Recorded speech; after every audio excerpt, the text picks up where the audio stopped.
పరం శాంతి.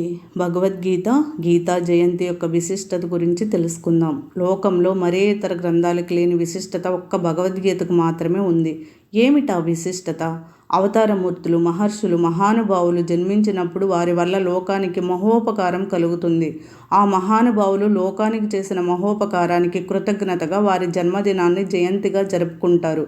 అలాగే భగవద్గీత వల్ల లోకానికి చేకూరిన మహోపకారం వల్ల గీతా జయంతిని జరుపుకుంటారు. ప్రపంచంలో ఏ ఒక్క ఇతర గ్రంథానికి కూడా జయంతి లేదు.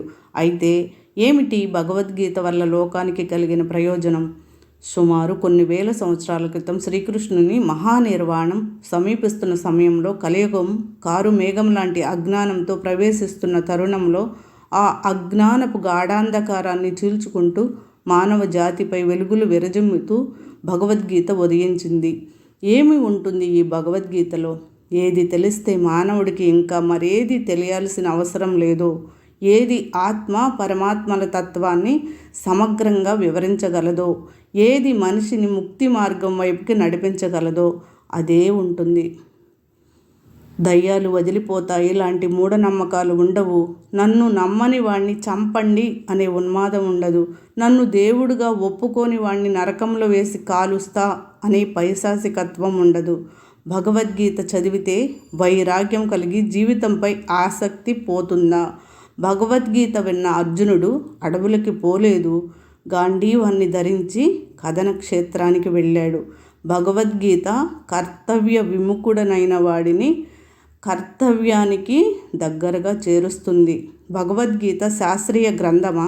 ప్రపంచంలో ఉన్న ప్రముఖ శాస్త్రవేత్తలందరూ భగవద్గీతని కోట్ చేసిన వాళ్ళే. భగవద్గీతని మొదటిసారి చదివిన రోజు నా జీవితంలో అత్యంత అమూల్యమైన రోజు అని బహిరంగంగా ప్రకటించిన వాళ్లే. ఇంత ఉన్నతంగా ఉంటే భగవద్గీతే ప్రపంచంలో మొదటి స్థానంలో ఉండాలి కదా. ఇతర మత గ్రంథాలు ముందు వరుసలో ఉన్నాయి ఎందుకు అని అనుకుంటున్నారా?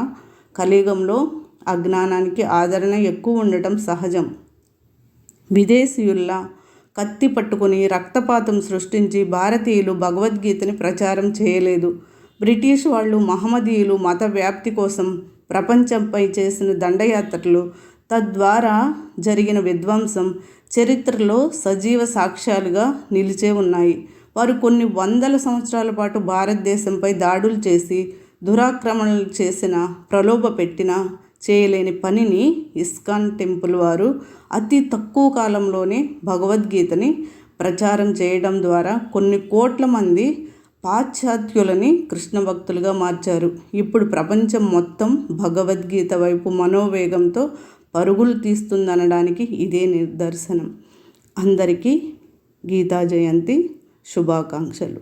పరం మహాశాంతి. పరం శాంతి.